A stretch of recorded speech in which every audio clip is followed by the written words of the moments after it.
Well, hello and welcome back to the log cabin. Today, as you can see, it's a beautiful day. I don't even have my coat on. We had 7 inches of snow and now it's almost gone. So I thought it would be a perfect day to cut my elderberries, and I even have a special visitor to come help me today.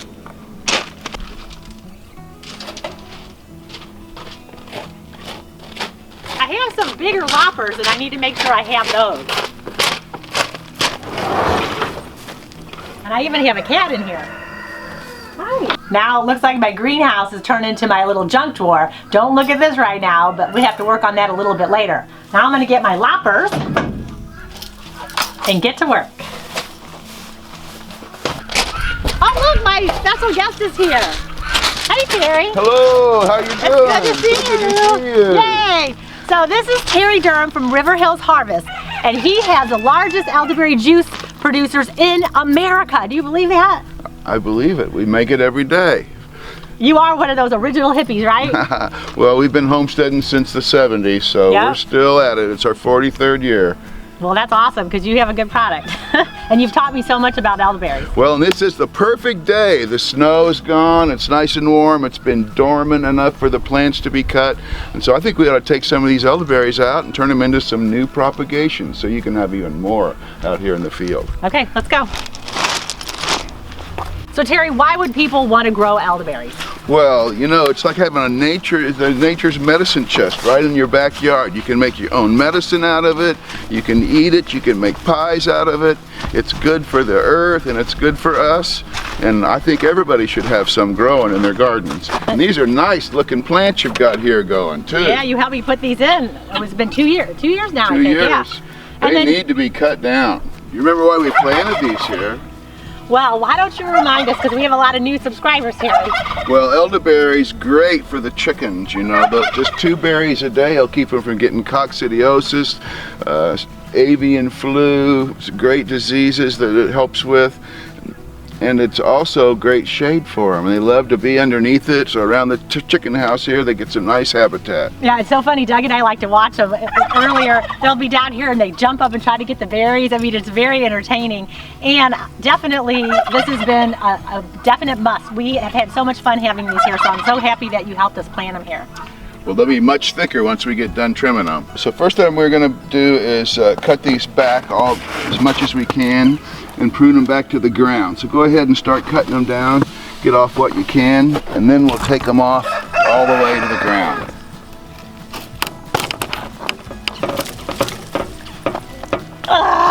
It's tough. There we go. We'll save all these to make new propagations out of. Yep, that'll be good. I get a lot more elderberries.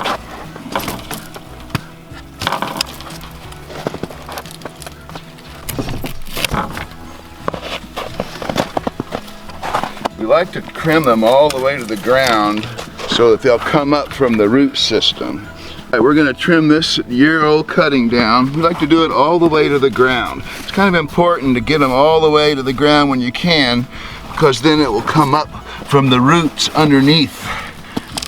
And when it comes up from the roots, it has a lot more stability. It won't blow over and break nearly as easy. All right, now we've made some really nice branches here, and we're going to cut them up into cuttings now. So then we can have more. And then you can have more. We can plant a whole fence row. You have a nice hedgerow of elderberry. Now we're talking. We can feed everybody. Well, the birds love it, Yep. the chickens love it, and the soil loves them too. Why is it good for the soil? Well, elderberry has that very close relationship with the mycorrhizals and the things in the soil, all that web down there. It'll feed 20% of its carbohydrates, or the energy it makes, it feeds right back to the organisms in the soil. And so it keeps them all healthy, gives them little places to eat. All right, we'll just pick these cuttings up, take them up to the porch, and we'll cut them up into the little cuttings, and I'll show you how to preserve them for spring. Okay. So Terry, how do you know which ones to pick to make the best cuttings from? Well, the very best wood is the 1-year-old stems, and there'll be a long piece like this one. Okay. And it has good, healthy wood in it. So we're going to cut it up into pieces. We'll make a couple cuts here so we have a couple of smaller twigs. This is a nice hard one. It's good shape. Now if you look at this cutting, elderberry is opposite budded. You can see how there are 2 buds that come out on both sides. It has a little section of stem and then 2 more buds. And so the idea of what we're going to try to do is to go to the bottom about an inch below those bottom 2 buds and make a 45-degree cut. Then we go 2 buds up here. We're going to cut it off right there. And that makes a nice little elderberry cutting. See, it has a 45-degree angle on the bottom. You put that in the soil about 2 inches deep and you'll be right there. It'll sprout from the bottom and make leaves from the top, and you'll have a whole new plant from that one little cutting. We have enough here in this pile to do a large row. Now you were talking about it's best to do it with the year-old ones. So what happens if you use like one that's 3 years old? It's just bigger pieces in the older wood. It's harder to cut. Okay. And they don't sprout quite as well as the new wood, the 1-year-old twigs. Got to get the young pups, right? The young pups are the best. All right, should we get on this and get this all cut up? Yeah. You're looking like you've done this before. Many Oh my thousands. gosh, you're fast. We do a lot. We sell a lot of cuttings to people all over. Everybody needs them in their garden, you know. And we love to help young farmers get started growing elderberries because it's a great opportunity for them. Yeah, and then a lot of these people, if they grow them, I know a lot of times, do you buy them? Buy the elderberries from them? We try to buy every berry we can find because they're pretty hard to find. Most people want to use them or make something out of them themselves, but we encourage people to grow them. It's a great cash crop to have on the farm. We have great trainings. In fact, we have a training coming up in June, and then we have another one in March. The mentoring training is in March. That's where we get people ready to put commercial plantings in. And that's in Missouri, right? It's all, yep, all here in Missouri. Missouri, you know, has more elderberries growing commercially than any other berry. Woo, that's pretty cool. And then you know what I wanted to talk to you about is the difference between our North American, our berries here compared to other countries. Well, Sambucus does grow, elderberry grows on every continent, but they're different plants. And the one we have here in North America is quite a bit different than the one from Europe, that most of the medicines that we can find at the store are made out of the European, right. Or you buy dried elderberries, they're almost always European.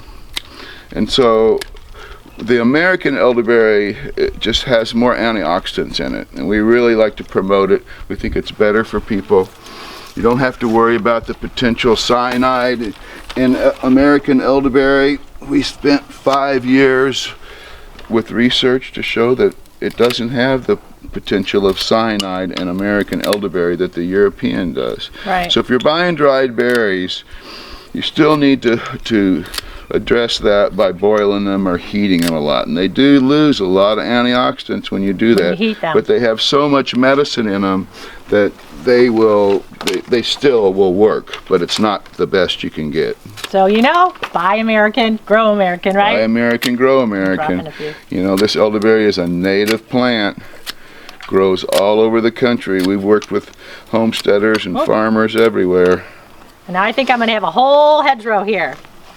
Yeah, plant them 2 foot apart in no time. You know, if you plant for your home garden or your homestead, it only takes about a 20-foot row of elderberries. 10, 15 cuttings taken care of in a row will give you all the medicine your family will be able to eat. I don't want that one. It'll keep everybody healthy. You'll have some left over for the birds even. Yeah, see, that's what I like. You know, I like everyone to get a little bit of it, because when I saw that when we worked with the chickens just had such a good time, and you know, they go and get their shade in the summertime and they get to eat the berries. So I'm like, I need to get a lot more elderberries out here. We're going to show you what we're going to do with them now until it's time to plant them. I think I got them all. You got them all, one whack. All right, let's get moving. You can get the door. I got it. You can have a lot of cuttings there. So I have a couple jars that I moistened some paper towels and put it at the bottom. And then what do we do next? Well, now we want to try to orient the cuttings so that the 45-degree angles are down. And then we're just going to put them right there in that jar. And that moist paper towel in there will keep it nice and moist. It's going to be nice if it would all go down in, so you can put a little lid on the top of it to keep them nice and moist in there. We'll just put the ones that fit in there, yeah. And then some of these shorter ones, why don't we put them over in this other one, and we'll just put some water in there, and they'll just sprout right on the counter, and you'll have some nice little growing plants there. And then I can watch them. CO2. Yeah, they'll be my little elderberry babies. And you can give them away as presents when people come to visit. Perfect. We like to use cuttings. We want them to be about, this size, which is about a pencil size, up to, this size, a little bit larger. We call it 3/4 inch to 1/4 inch. It makes the very best cuttings.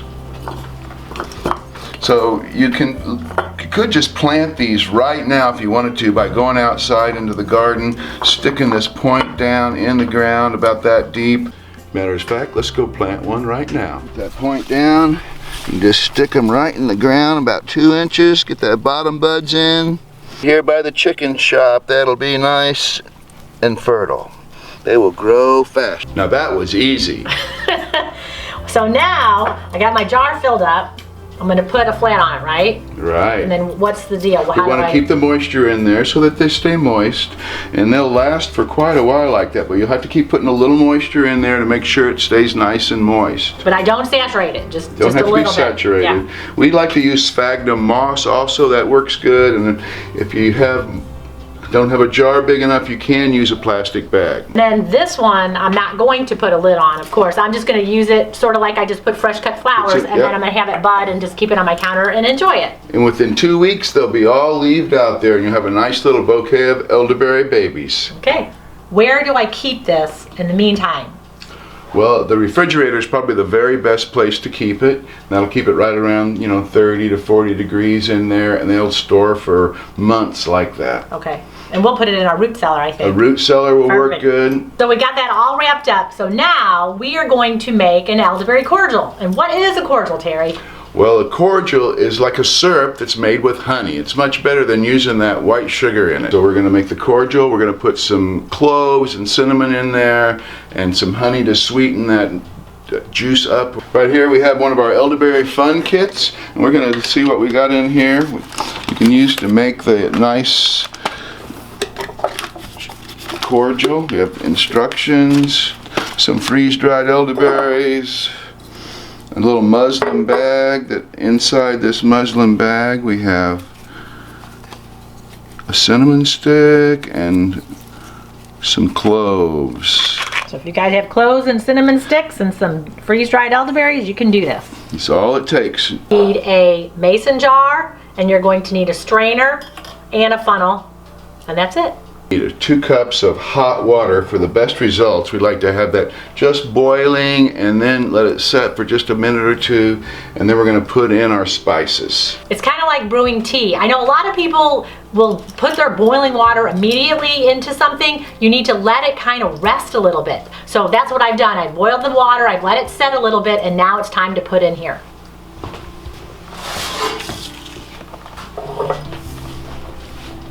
Two cups. I can't see. Where is the 2 cups? Keep going. All the way up to right there. A little bit more. A little bit more? There we go. Perfect. And all we got to do, we put this in a little mesh bag so it won't be in the berries when we strain them out. We're just going to put that down in there. Put the cap on it a little bit.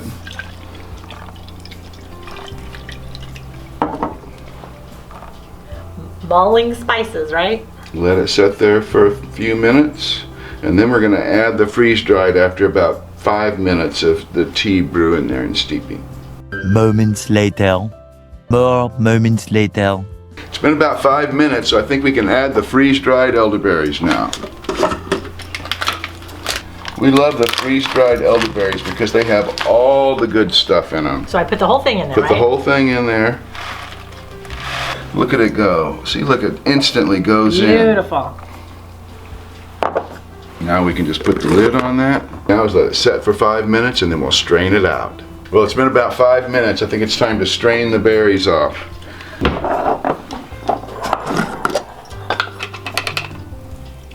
Otherwise it'll make We don't want to put that in there, do we? No. Saved all those berries because we're going to use them later.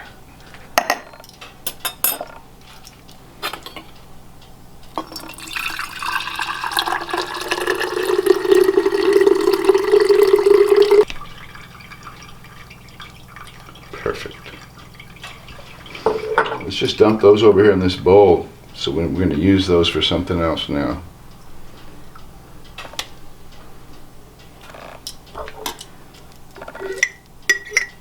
Don't want to waste them. Got to use every part of this thing, right? Right. Waste not, want not. And let's rinse that out, and we're going to pour the juice back in there. Or we could just do it in this one. Yeah. Do that. It has the measuring on the measurement. Yeah, we like the side. measuring. Okay, we'll put it back in here. One thing, if you guys don't know, mason jars do have measurements on it. 1 cup, 2 cup. I know for me, I was using them forever and I had no clue that it was on there. I'm like, oh my gosh, I could just use that. All right, so that looks like we have right at 2 cups of nice juice, and we're going to put in 1 cup of honey. Or you can use any kind of sweetener you want. You could use agave, you could use molasses, you could use sugar if you wanted to. Anything, 1 cup in there will sweeten that up. You tell, I really need your good eyes. All right. Tell me when I'm there. 1 cup. That's good. That'll be delicious. Is that honey from your own hives? It is. Oh, that's going to be so good. Doug and Stacy's bees. Now all we have to do is put the lid on there, shake it up a little bit, get that honey into suspension, and that you'll be ready to go. You can store that in the refrigerator now for several weeks. And then when would I take this? Every day is best, but if you start to get the flu or you're feeling a little bit down, then you want to take a little shot of that, a couple tablespoons at a time. And if you start to get sick or feeling like you're sick, you can take it up to 3 times a day, about 8 hours apart, and that'll give you nice healing coverage for the whole entire 24 hours. Just kind of boost your immune system. Oh yeah. We all need a little boost in here. Keep you from getting the flu, help regulate your blood sugar, does a lot of different stuff for us. And now we're going to do something really special that Doug and I are going to actually eat a little later tonight. For supper, hopefully. Yeah, with the rest of the elderberries. So we're going to try to make an elderberry chutney. I love chutneys, and a lot of people don't know what a chutney is, but it's like a relish or a kind of a sauce, and we're going to use it on top of our burgers tonight. We're having hamburgers. Because you don't want to waste any of those elderberries. Now we've already made one thing with it, now we're going to make another. Okay, you're the chef today. What do we do? We're going to mix these ingredients. We have the leftover freeze-dried berries that we just pulled out from making our cordial. Okay. Then we're going to add an apple that we've chopped up already. 1 large apple. 1 apple. Half of a nice onion right out of the garden. Yep, right out of our garden out back. Then we have a little ginger. We want to put about a teaspoon of ginger in there. I like the way you do it. I don't measure either. My mama taught me how to just pour. Now, you could use curry, or this is the masala. This is kind of a mixture, but curry, or you can put all different kinds of stuff on a chutney. Put that on there a little bit. We can adjust it more. A little bit of an Indian flair to it. Then a little salt. Okay. I'll put a few pinches in there. And then we'll need a 1/2 cup of that vinegar. Yep, raw apple cider vinegar. And then we're going to put that on the stove and saute it till it comes down and gets nice and thick. And those onions and apples cook up with the elderberries. It'll be delicious and nutritious. Don't want it too hot on the stove, but you want to get it to cook. Get those onions and the apples and stuff to cook. It'll probably take maybe 10 or 15 minutes for it to thicken and turn into the nice chutney. We don't want to burn it. Don't want to burn it. And this is perfect, actually. Day like today, my stove is perfect. It's not too hot. It's probably just right. Nice little simmer on there. Oh, that looks so beautiful. That elderberries color and everything still has a lot of power left in it. This looks good. I can't wait. This will be great. I'm so glad you came today because this will be great on our hamburgers tonight.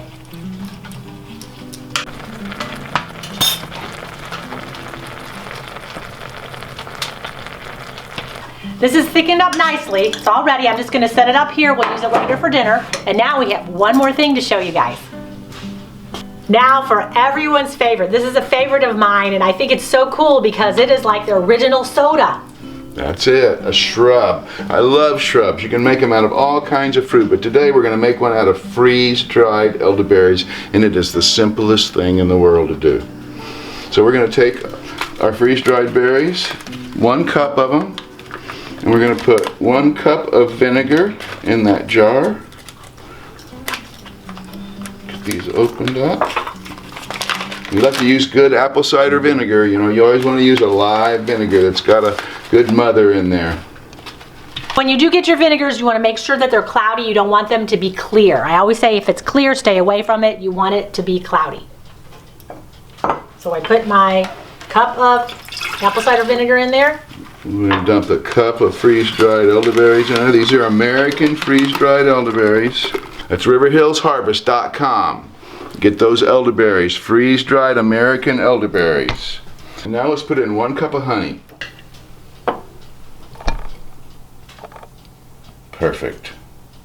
Now all we have to do is put the lid on there now and shake that around for a few minutes, just like making butter in a jar or something.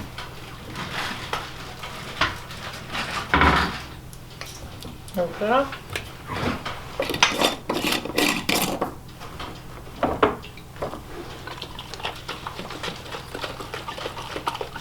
We're getting a workout today. It only takes about 5 minutes soaking in that vinegar, and this will be ready to use. We're going to strain it off after about 5 minutes. You know, I love shrubs. I've been playing with the shrubs for a long time, and the very first shrub I made was one that Hippocrates, a formula that he had to make it, and it's super stable. You don't have to have any refrigeration for it after it's made. Does never have to be heated, so it keeps all those great nutrients in there. And most all the early sodas were made with a shrub. I know they used to use them, and it's funny because you were the first person, you got me hooked on shrubs, and I've done so many different types of shrubs. Even with herbs you can use. I love one of my favorites actually is the lemon balm. Lemon balm shrub. It is super. so good. Yes, it's my favorite. And you got me hooked on that one too. So I use them and I love them so much. And even when people come over, it's just a special treat. Or what kind of shrub are we going to have today? You can just drink it like that. I love to make it into salad dressings, and I've gotten to where I use it in cooking all the time just to add a little extra flavor. Right. Anything that needs a little bit of vinegar, and there are so many different kinds. Drain these berries. Man, you guys are getting lots of different little recipes, aren't you, today? Well, the flu season has started, and anytime you're using the elderberries to cook with, to eat, to make juice, shrub, chutney, you're getting that health stuff. And this one will be a little sweeter, so I'm going to make another chutney with this one, and I might even put some walnuts in this one. The honey makes it a little slower to strain out. It's very therapeutic though, watching it. Get every little bit out of there. We've already strained it, so now it's time to show you how to drink your shrub.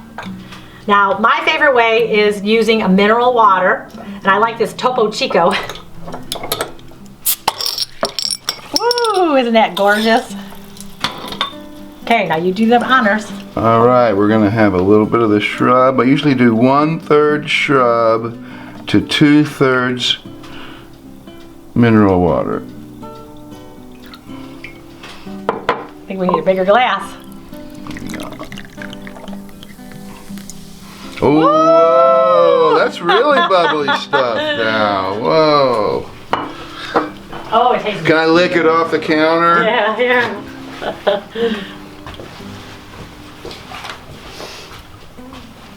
That tasted good.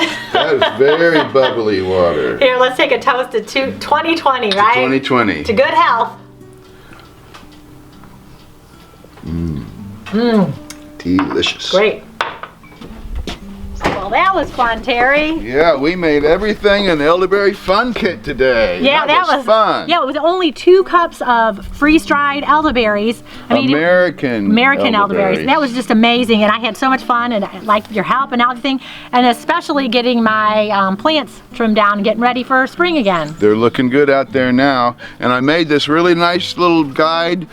And if you need to get some elderberries, you can go to our website at riverhillsharvest.com. We sell the freeze-dried elderberries on there, and we'll have those Elderberry Fun Kits available real soon. We'll have those for you. We have juice, and we have lots of cuttings. And this is the time of year to order your cuttings, riverhillsharvest.com. And you can see us around the country at different festivals. And you can see Terry. He will be at the Homesteading Life Conference in August. So the links will be below. Hey, we've had a lot of fun here today, and I'd love to see you come by the website, pick up some elderberries, some cuttings, get growing some good elderberry in your gardens, or start to farm some. We'd love to help you start farming and make a little extra income. So come to riverhillsharvest.com. You can sign up for our newsletter on there, and we'll keep you informed about all of our events and the programs that we put in around the country. And come and see me at the Homesteaders Life Conference right here in Hannibal when it happens. That's right. And then if you guys are interested, make sure that you click the link below if you want that sheet on how to do the cuttings, which is totally awesome.